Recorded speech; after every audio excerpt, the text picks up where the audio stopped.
Hello and welcome to the Agri-Works podcast, the place to go for exploring how agriculture connects with marketing, communication and the people sharing the stories of our industry. I'm Liv, Head of Content at Agri-Works and your host. Each month we take a look at a key theme in agri-marketing, from the content farmers want to see to the role of print, video, events and beyond. Today I'm joined by Steph Rogers, the brains and beauty behind the Social Farmhouse, and we are going to talk all things social media. Thank you very much for joining us today on the Agri-Works podcast. Before we kind of dive in and start talking all things social media, can you give us a bit of a background as to sort of what you've done and how you've ended up as the Social Farmhouse? I've worked in agri-marketing for the past 8 years across a range of different businesses, from like e-com to genetics, so a few different things. And then last year, which I did kind of fall into the marketing role, I'm not going to lie, it was a bit accidental, but a very happy accident. So yeah, it's been great for the last few years. And last year I set up the Social Farmhouse. So now I work with a range of agri businesses and brands with their social media, their content and their PR. I find it amazing because you do so much for the people, but you're also so consistent on your own social media, but it's really like difficult to manage your own and find the time. So it is so hard. Yeah, it's definitely something I have to like keep giving myself a kick with every now and again to try and stay consistent, because yeah, it is difficult when you're so busy with other people's content. In terms of social media and how it sits within marketing and specifically in this industry, what do you think the role is for it realistically within a full marketing strategy if you're a business? It's a great way to kind of connect the whole marketing strategy. I think your website is obviously your main, but depending on kind of business you are, but you want to drive people to your website to either sign up or buy something or delve deeper, or to sign up to a newsletter, and to get that you kind of need that first touch point. And I think social media is often that first touch point, especially for newer businesses and brands which don't have that kind of legacy status that some of the older agricultural businesses have. I think it's really important, and social media plays a really important part in that first kind of touch and building that trust. Yeah, so I was going to pick up on sort of the trust element. It's a really interesting, because every part of marketing has a particular function and there's a lot of crossover and a lot of grey areas, and social media is one that kind of can do a bit of everything, whether it's like brand awareness, that trust, even to, especially in certain social media elements, direct sales. If you were starting with a client and they were wanting to start off with social media, how would you get them to think about it initially rather than that scattergun approach? Very good question, and something I'm constantly trying to learn and improve on. I'm not going to lie. It's a client will come to you, a potential client, and say, "Oh, I'd like to work with you. I'd like to do you to do our social media," and like you sit down with them and you say, "Well, what do you want to achieve? Like, why do you want to grow your social media?" And they just kind of go, "Well, I feel like we should." And it's really important that you kind of have some goals and some kind of clear kind of KPIs, or it's a bit boring, but of what you want to achieve with your social media. Otherwise, it's like you said, it's very scattered. And it just gets a bit disjointed. So I think knowing whether you want to drive people to your website or you simply just want to improve, grow your brand awareness, you really do need to kind of really hone in on what you want to achieve before you get started. I think it's such a great place for building a personality of the brand, and I guess it's also a really quick and easy way of getting your team members out and about and in front of people quite quickly. Are you seeing a lot more businesses leaning into that, or do you think there's still a bit of it needs to sit a little bit corporately? I think there's way more opportunity to do more of that, like you said, to show that personality and get the team involved, get your customers involved. I think that's so important, and that is what's had the biggest impact on the clients that I work with, is really showing the people behind the scenes. That is what's working on social media at the moment, and even more so on more corporate platforms like LinkedIn, where it always used to be very corporate, achievements, and even that's starting to change. And I think that really reflects, the changes that have been happening for the last few years across the rest of social, in terms of like Instagram and TikTok and Facebook. Yeah, I do think that it's important to have that personable side. It leans into what we're seeing a lot of, this whole personal branding kind of thing at the moment. I was doing a talk to a Morrison's Next Gen group the other week about personal branding, and their attitude was, oh, it's all big CEOs and it's LinkedIn. I was like, it's not. Do you actually follow the company, or do you follow the people that work there? So let's say you're talking to a client and they are on board, and yes, we definitely need to put our staff and our customers in front of the camera and on our social media to build that trust. What would your advice be to make sure it doesn't start feeling like they're sat reading a script? People need to get on board with it.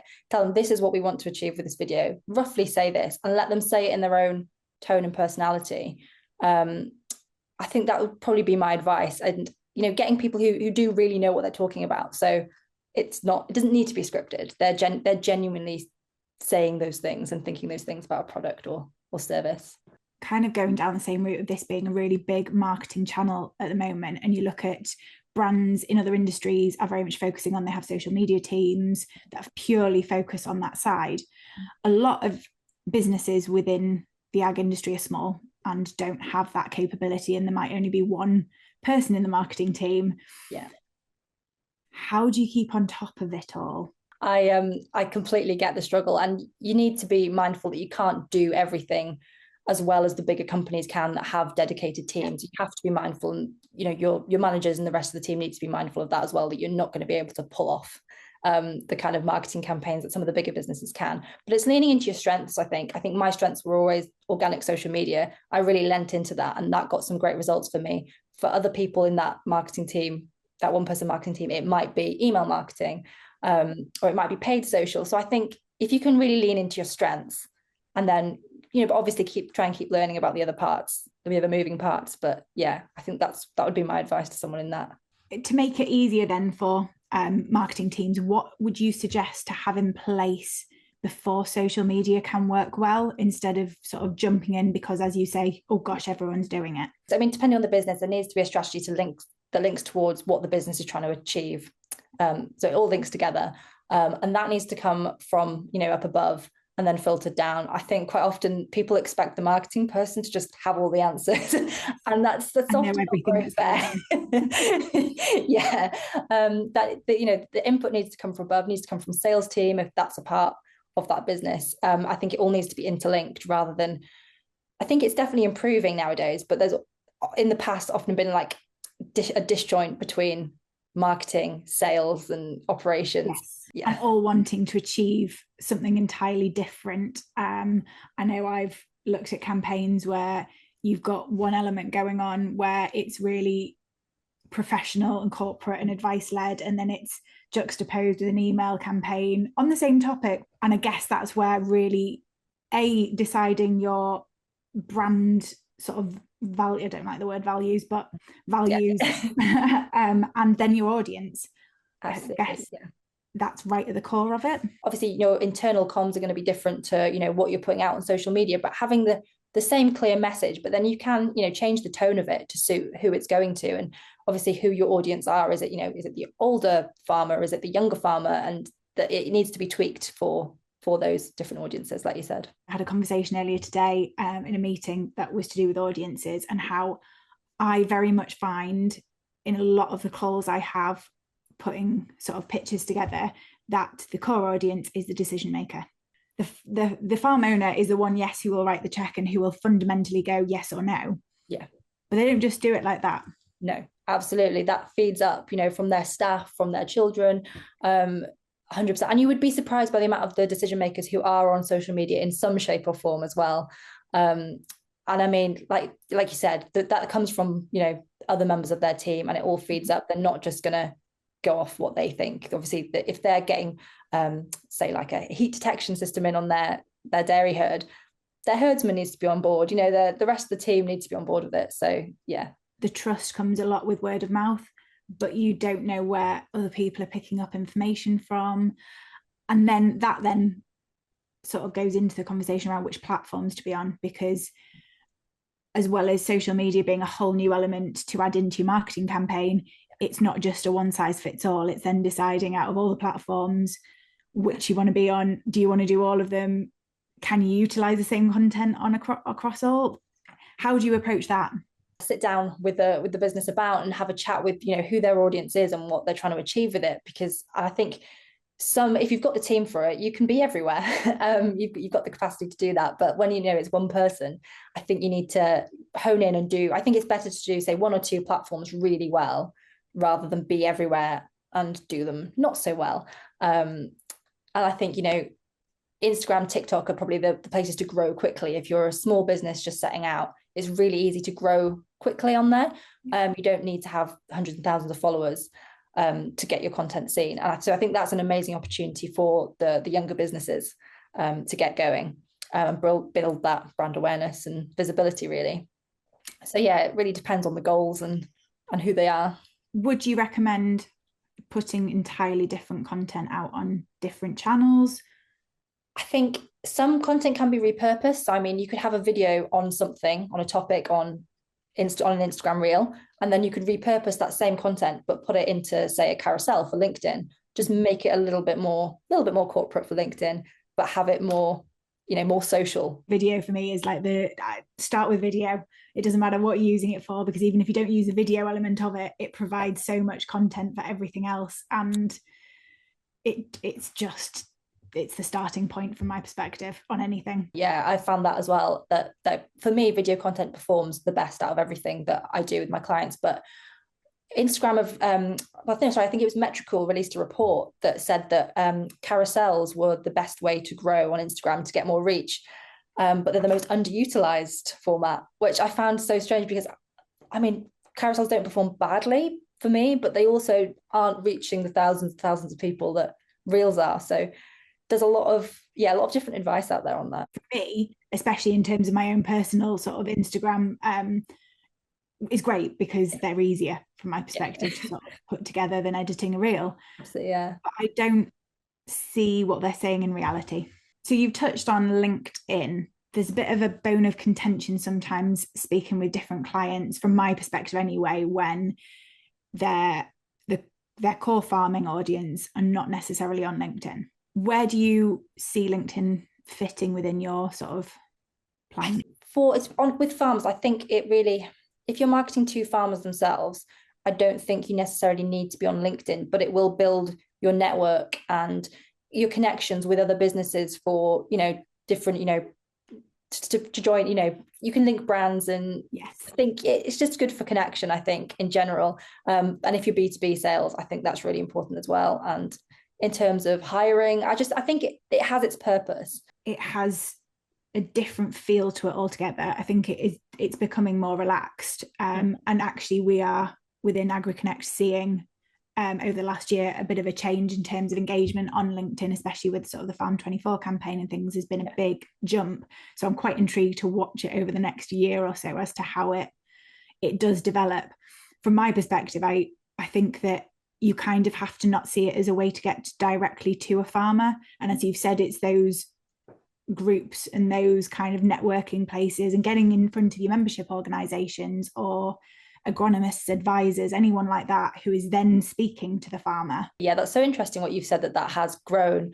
And I can see how that's happened. There are definitely more people in the industry utilizing LinkedIn. So yeah, that is definitely, like I said, to collaborate and things like that. It's just got a different role to play. And I guess it's a bit like, I can't remember where I was reading, but like you said with carousels, that I can't remember what number of people are actually on LinkedIn, but it's only something like 2% that actually post.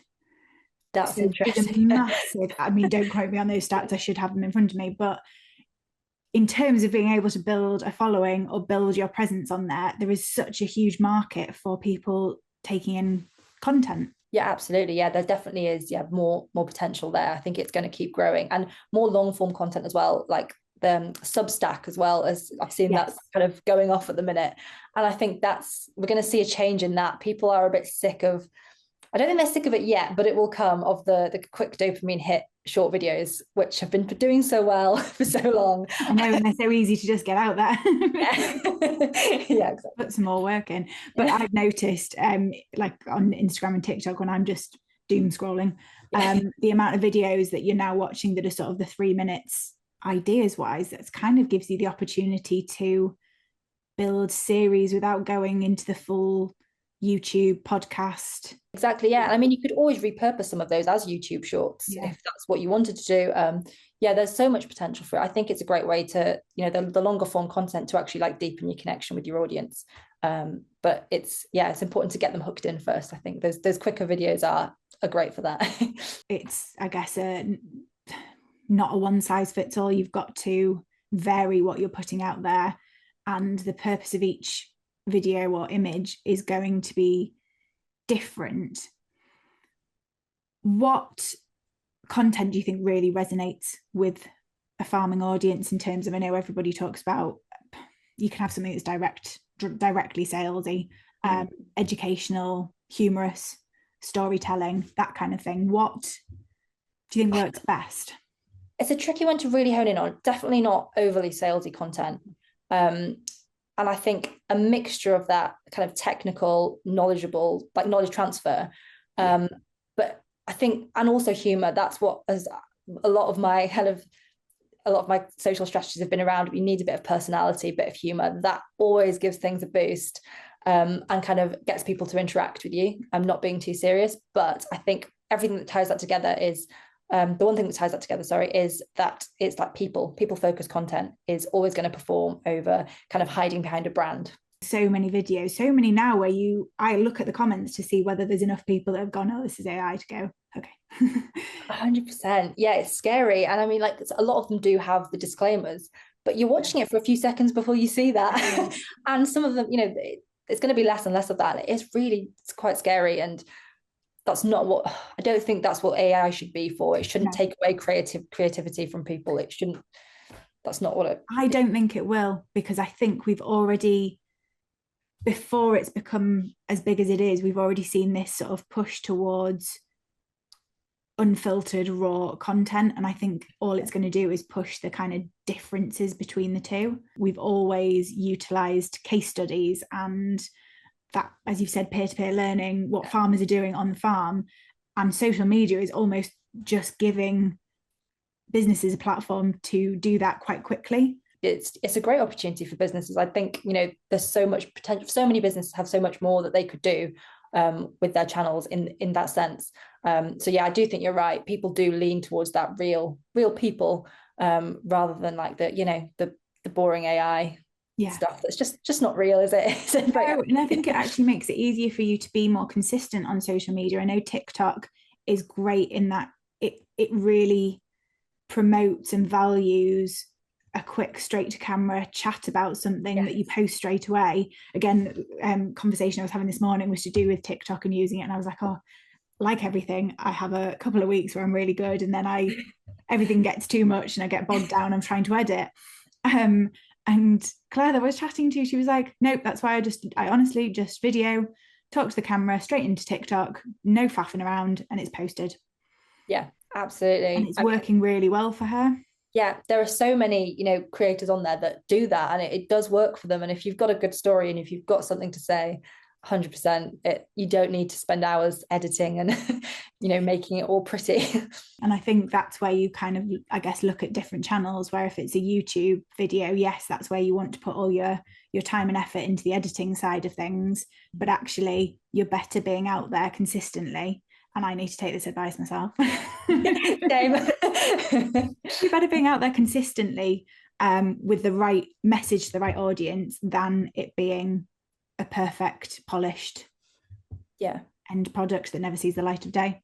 100%. Yeah. I'm going to go into sort of some real practical takeaways for people. If you could give 3 tips to a marketing team around social media, what would they be? Pick your platforms and be consistent on them. So choose 2 to 3 and just be really, like, as we've just preached to ourselves and everybody else, consistency really is key, and over perfection as well. Don't, like you said, let things sit in your drafts. put them out. You'll learn from it. You'll look back on your content from 3 months ago and be like, oh God, what was that? But then your content just going to keep improving. And that just shows that, you know, you want to look back and be like, oh, that was a bit cringy. Because it just shows that your content now is great. Although I then also make the point of vanity metrics are a thing, and don't get too hung up on them. They're like a little dopamine boost, aren't you? You think, oh, I'm doing amazing. But yeah, you kind of have to look at the big picture of what do they mean. You know, I think definitely look at your data and look at what's working, what's not, and what does working look like for you. That's the thing. Like you said, it's very easy to get bogged down with the vanity metrics and why has it worked? What can you reuse from that? And 100%, yeah. Definitely. Just made me think about is the whole organic versus paid promotion, because you touched on it right at the beginning, that organic has always worked really well for you. Can you sort of elaborate a bit more on that? Organic social, I've always found work quite well for me. Getting people involved and showing that personal side of a brand has always been kind of at the forefront of what I do, and that's worked really well. And I think, but it's hard to measure that. That's what I've often found is, businesses have to understand social media to get that that's working, if that makes sense. You can't just say, oh, look at these stats. You've got this many sales because this post got so many shares and likes. You can't always directly link it back, but where paid comes in is you can measure that. And I think businesses often like to see that. But I think a mixture of both paid and organic is a good strategy to have. You do different types of content on each. You can reuse some, like I have reused some of the case study testimonials that I've got with a client. That's been reused as a paid ad. But that's always changing all the time. I mean, I wouldn't say I'm a huge paid ad expert. I do it, but I'm not, I don't do the huge deep dives on it. And Meta just keeps saying, oh, this, you could change it with this, we can enhance it with AI. And it's like, oh, I don't really want to enhance it with AI. I don't really, I don't know what you're going to say, Meta. Yes. So for me, it's a tricky one to know. But yeah, I think definitely the balance between the two, and you can reuse that content, but often you'll try and make it maybe a little bit more salesy, or whatever you're trying to do with those paid ads, they'd need to be rewritten a little bit, perhaps. Is there something that you wish marketing teams or businesses would just stop doing on social media? Other than hashtags, because they don't work anymore. It's hard to get people out of the habit of using it. They are obsessed with it. They're like, you need to put this hashtag for this event. No, it's not how it works anymore. But also just don't be boring. That would be my biggest takeaway, is there are a lot of boring brands, and I think a lot of people playing it too safe. 100%. You've got to take risks. Yeah. I think mine would be jumping on every single trend that there is. That's another good one. Some trends are really suitable, but some are not. Yeah, some are a little bit problematic at times. Like the whole apology one that's been around recently. Yes. And I'd seen the post that I think it was the Department for Education had put out. And you just think, who okayed that? Who approved that? Have a sounding board is probably one of my absolutely. But anything. Yeah. Get another pair of eyes on it. Yeah. What's your favorite thing? I guess a little bit trend wise, but just generally in social media at the moment. I love people who just clearly are just having fun on social media.